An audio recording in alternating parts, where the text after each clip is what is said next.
Guys अभी just यहाँ पे मैं क्लेम डाल रहा था और भाई ऐसे कुछ क्लेम मुझे मिल जाते ना जिससे मेरा पूरा दिमाग ही खराब हो जाता है। भाई ये देख लो भाई क्या रिटर्न में भेजा है। अच्छे खासे 500 रुपये का पार्सल चुरा लिया और भाई ये देखो घर का पोछा भेज दिया है।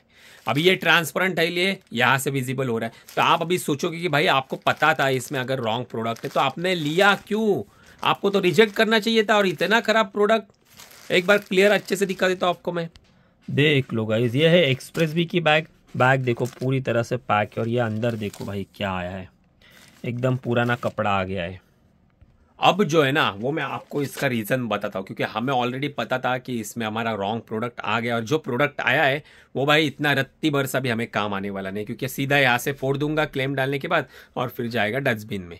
तो इसका एक में वो यही रीज़न है कि अगर इसे मैं रिजेक्ट कर देता ना तो मीशो वाले इस पार्सल को डिस्पोज कर देते। डिस्पोज वो होता है ना, जितने भी आप पार्सल रिजेक्ट करोगे वो सीधा आपके डिस्पोज टैब में जाएंगे। मतलब लॉजिस्टिक वाले उसे खा जाएंगे, कचरे के डब्बे में फेंक देंगे। और बाद में आप उसका क्लेम डालोगे ना कि मेरे को पार्सल मिला नहीं है, तो क्लेम भाई आपका अप्रूव होगा नहीं, आपके पूरे पैसे डूब गए। क्योंकि उसमें मीशो बोलेगा कि आपकी गलती है, आपने हमारे पॉलिसी के अगेंस्ट करा है, पॉलिसी वायलेंस हो गई है क्योंकि आपने पार्सल एक्सेप्ट करा नहीं। तो भाई जो भी आएगा ना ये एक्सपेरिमेंटल के लिए तो भी एटलीस्ट आपको लेना ही पड़ेगा। अगर ये मैं लेता नहीं तो वैसे भी मेरे भाई 450-500 रुपये डूबने वाले थे। तो एटलीस्ट ये लेने के बाद अगर मैं क्लेम डालता हूँ, अगर इन केस वो अप्रूव भी हो जाता है ना तो एटलीस्ट कुछ ना कुछ 300-350 रुपये तो मिलेगा, 400 रुपये भी मिल सकता है। और नहीं मिला तो वैसे भी लॉस था, वैसे भी लॉस था। अभी खाली 15 मिनट का क्लेम का प्रोसेस करने में टाइम जाएगा, इसीलिए भाई हम ले ही लेते हैं। अपने जितने भी क्लेम थे ना वो मैंने डाल दिया और साथ में अपने वीडियो को भी मैंने शेड्यूल कर दिया। आप मेरे पीछे देख सकते हो वीडियो शेड्यूल हो गई। बाद में थोड़ा ई कॉमर्स का काम भी करना था तो वो भी कर लिया। अभी बात करूँ टाइम की ना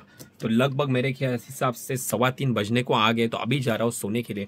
तो बाकी की बातें अपन कल डिस्कस करेंगे डिटेल में कि आपको ब्रांड ऑथराइजेशन लेटर लेना कैसे, उसमें क्या क्या चीज़ें इंक्लूड होनी चाहिए, वो सब डिटेल में अपन सुबह बात करेंगे। तो अभी के लिए good night, good morning guys. आप सभी का स्वागत है हमारे 100 डेज ब्लॉगिंग चैलेंज में, जिसमें हम 1 करोड़ रुपीस का बिजनेस बनाने वाले। और आज का 19वां दिन है। तो गाइज कल की जो वीडियो थी उसमें हमने देखा था कि कैसे आप एक ब्रांडेड कंपनी के प्रोडक्ट अमेजॉन, मीशो, फ्लिपकार्ट के ऊपर बेच सकते हो। तो आपको नंबर कैसे मिलेगा एक ब्रांड का, आप ब्रांड को पिच कैसे करोगे, बहुत सारी बातें डीपली हमने डिस्कस करी थी। साथ में हमने प्राइस को लेके भी डिस्कशन किया था कि आपको प्राइस कैसे वेरीफाई करना है मार्केट प्लेस के ऊपर। जो प्राइस में आप डायरेक्ट मैन्युफैक्चरर से बाय करने वाले, क्या वो प्राइस सही है? क्या आप अगर वो प्रोडक्ट पे वो प्राइस पॉइंट पे लेके आते हो तो क्या आप प्रॉफिटेबल रह सकते हो या नहीं रह सकते हो? क्या वो प्रोडक्ट चल सकता है या नहीं चल सकता है? उसके ऊपर ऑर्डर फ्लो कितना है? सब बातें हमने कल की वीडियो में देखी, ये बात करी थी। तो अगर आपने मेरी वाली कल वाली वीडियो देखी नहीं रहेगी तो इस आई बटन में उसकी लिंक दे दूंगा। पहले आप ये वीडियो कंप्लीट कर देना, डिस्क्रिप्शन में भी लिंक दे दूंगा।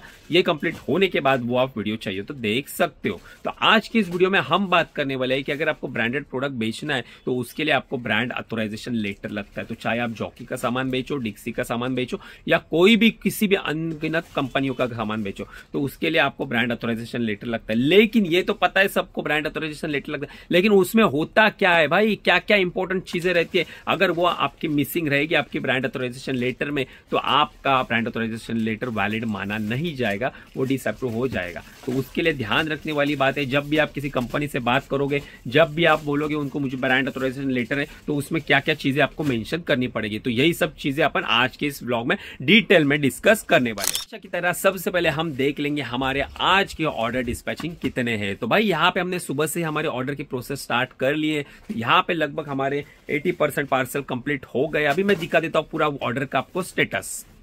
यहाँ पे आप देखोगे गाइज ये सब पार्सल हमारे पैक हो चुके हैं और भी बहुत सारे पार्सल थोड़े बहुत पैक होना बचे हुए, वो भी हम फटाफट यहाँ पे पैक करके ले रहे हैं। अभी फिलहाल यहाँ पे एसक्यू मिटाने का काम चल रहा है। अभी अपने कुछ भाई जो है ना वो मुझे पूछ रहे थे कमेंट्स में कि सर आप एसक्यू क्यों मिटा लेते हो? तो क्या होता है ना, हम ऑटो जनरेटेड एसक्यू यूज नहीं करते। हम हमारा जो एसक्यू ना खुद टाइप करते हैं। आपको ऑप्शन मिलता है वहां पे मार्केट प्लेस पे, आप जब भी काम करते हो ना तो आपको ऑप्शन मिलता है कि आपको ऑटो जनरेटेड चाहिए तो आपको एसक्यू के जगह पे कुछ भी फिल नहीं करना है। वो ऑटो जनरेटेड कुछ भी आ जाता है जिसे आप पढ़ ही नहीं सकते, वो एक कोड की तरह यूज होता है। और अगर आप उसे फुलफिल करना चाहते हो तो आप उसमें अपने प्रोडक्ट का स्टाइल, प्रोडक्ट का कलर तो वो आप डाल सकते हो, जिससे ना जब भी आपको ऑर्डर आएंगे, आप शिपिंग लेबल जनरेट करोगे तो आपको पता चलेगा कि इसमें पैक क्या करना है, वो एसक्यू पढ़ के आपको समझ में आएगा।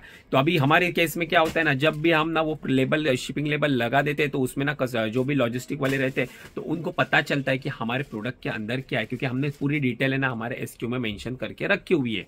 तो इसीलिए हम उसे सीधा मिटा देते ताकि ना एक बार पैक होने के बाद किसी को पता नहीं चले कि अंदर क्या सामान जा रहा है। जस्ट ना मैं मीशो की वेबसाइट चेक कर रहा था, यहाँ पे कुछ प्रोडक्ट्स देख रहा था, तो यहाँ पे ना एक मोबाइल कैटेगरी का प्रोडक्ट मेरे को मिला यूएसबी करके, मतलब यूएसबी चार्जिंग केबल रहते हैं सी टाइप, वो वाली मिल गई। तो अभी मेरे को मोबाइल के बारे में तो इतना नॉलेज है नहीं, क्योंकि मैं वो इंडस्ट्री से हूँ नहीं, तो उसका परचेस क्या रहता है क्या नहीं वो मुझे पता नहीं है। तो थोड़ा ना मैं आपसे ना भाई थोड़ी जानकारी लेना चाहता हूँ।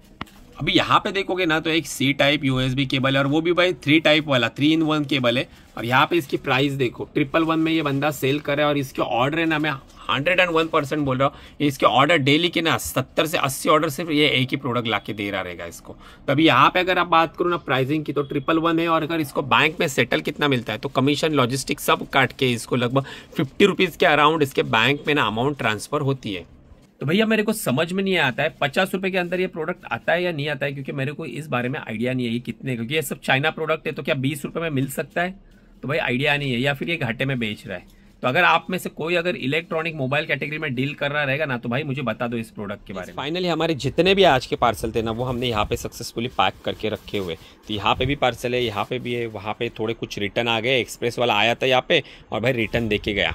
पार्सल तो स्कैन करे नहीं, सिर्फ भाई रिटर्न देके गया, बोला बाद में आता हूँ, फिर रिटर्न के ऊपर ये स्कैन भी कर लूंगा रिटर्न, और जितने भी पार्सल है वो भी पिकअप कर लूंगा। देख लेते अभी कभी आता है, क्योंकि हमारा तो काम हो गया आज का, सभी स्कैन करके एसक्यू मिटा के सभी पार्सल यहाँ पे हमने डिस्पैच के लिए रेडी करके। मैं आपको दिखाऊंगा हमारा आज का टोटल काउंट कितना है और हम रिसेंटली एड के ऊपर कितना स्पेंड करते। तो चलो पैनल पे फटाफट वो भी बातें चेक कर लेते।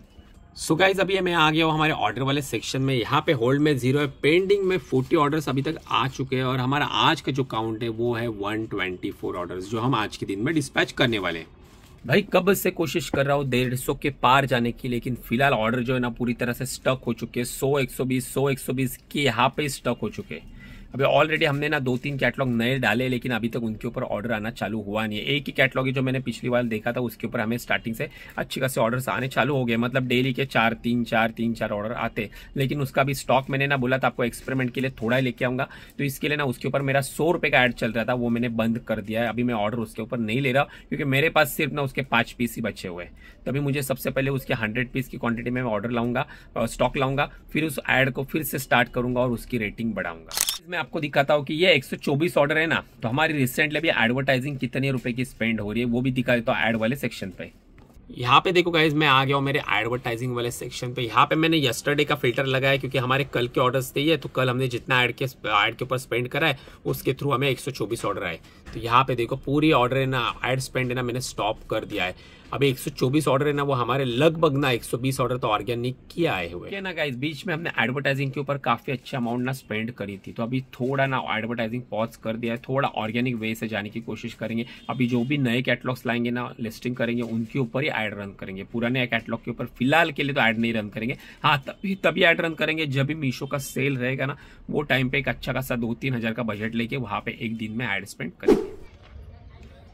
सो गाइज अभी ना थोड़ी देर से भाई मैं आया था नीचे शॉप पे, और बाकी जो भी अपने पार्सल की डिस्पैचिंग है ना वो मेरा स्टाफ ही कर रहा है। तो अभी यहाँ पे बैठे बैठे भाई भूख लग गई थी मेरे को, तो इसलिए मैंने स्विगी से ना बॉक्स सेट से पहली बार पाव भाजी मंगवाया। हमेशा मैं मंगवाता हूँ ना तो हमारे नियरेस्ट होटल है ना वहाँ से मंगवाता हूँ, लेकिन ये पाव भाजी ने इसकी टेस्ट भी काफ़ी ज़बरदस्त थी भाई, पाव की क्वालिटी भी काफ़ी अच्छी थी, और सबसे ध्यान देने वाली बात है ना ये पैकेजिंग देखो, बाहर जो कवर दिया है इसके ऊपर ही देखो भाई पैसा वसूल है। ये होता है भाई ब्रांड बिल्ड।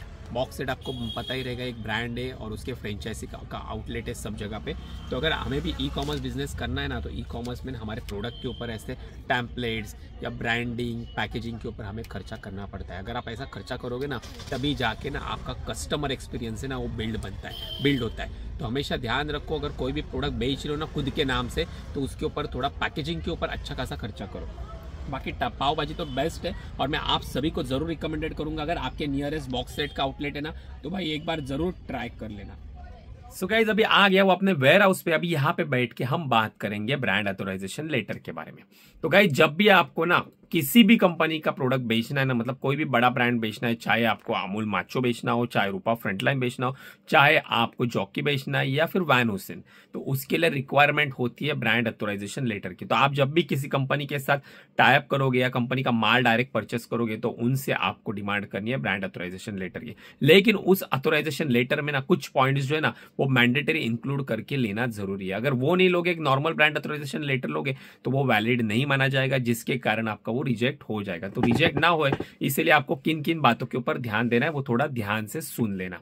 सबसे पहले ना आप दोनों पार्टियों के नाम उसमें अच्छे से मेंशन किए रहने चाहिए। साथ में आप दोनों पार्टियों का जीएसटी नंबर और वैलिड एड्रेस वो होना चाहिए, मतलब जहां से माल परचेस करोगे वो मैन्युफैक्चर रहेगा उनका और आप जो सप्लायर है उनका, दोनों भी एड्रेस होने चाहिए, दोनों के नाम होने चाहिए, जीएसटी नंबर होने चाहिए। उसके बाद आती है एक इंपॉर्टेंट चीज, ट्रेडमार्क सर्टिफिकेट। आप जिस भी कंपनी को ब्रांड, जो भी ब्रांड, मतलब मानो आप अमूल माचो को लिस्ट करना चाहते हो, प्रोडक्ट बेचना चाहते हो, तो अमूल माचो का जो ट्रेडमार्क सर्टिफिकेट रहता है ना वो उस ओनर के पास रहता है, कंपनी के पास रहता है। तो उसका एक एप्लीकेशन नंबर रहता है, वो उस फॉर्म में मेंशन करना जरूरी है। वो उसके बाद आपको दूसरी एक और चीज रहती है, वो आपने मेंशन करा, बाद में आप उनके पास से कुछ माल भी तो परचेस करोगे, तो जो माल आपने परचेस किया हुआ है ना उसका इनवॉइस नंबर भी एक आता है, वो इनवॉइस नंबर भी आपको उस ब्रांड ऑथराइजेशन लेटर में मेंशन करना पड़ेगा। और साथ में वहां पे एक लाइन डिस्क्रिप्शन लिखना पड़ेगा कि माचो कंपनी है वो आपको, या कोई भी कंपनी वो आपको एक, आप एक ऑथराइजेशन सेलर हो, XYZ ये हमारा एक ऑथराइजेशन सेलर है और हम उसे अलाउ करते हैं ऑनलाइन और ऑफलाइन मार्केट प्लेस पे प्रोडक्ट सेल करने के लिए। इतना बस आपको लेना है, लिख के लेना है। साथ में बाद में उनके कंपनी का सिक्का रहेगा, जो स्टैंप आता है ना वो उसका सिग्नेचर रहेगी, स्टैंप और सिक्का रहेगा, वो दोनों चीजें उसके ऊपर आपको प्रिंट करके फिर वो आपको फ्लिपकार्ट अमेजोन के साथ शेयर करना है। तब जाके आपका जो ब्रांड ऑथराइजेशन लेटर है वो वैलिड माना जाएगा और फिर वो वेरीफाई करेंगे उनके ऊपर से। और एक बात बताना भूल गया, दोनों पार्टियों के नंबर भी होने चाहिए भाई, मोबाइल नंबर। एक तो ब्रांड ओनर का नंबर होना चाहिए, मतलब जो उनकी मार्केटिंग वाली टीम हो या जो भी उनके कस्टमर सपोर्टर उनका नंबर होना चाहिए और आपका नंबर होना चाहिए। ये सब चीजें रहेगी तो आप इसे अपलोड कर दोगे तो भाई चुटकी में आपका ब्रांड ऑथराइजेशन लेटर अप्रूव हो जाएगा और आप तुरंत से अपना धंधा स्टार्ट कर सकते हो, उस प्रोडक्ट की लिस्टिंग करना स्टार्ट कर सकते हो।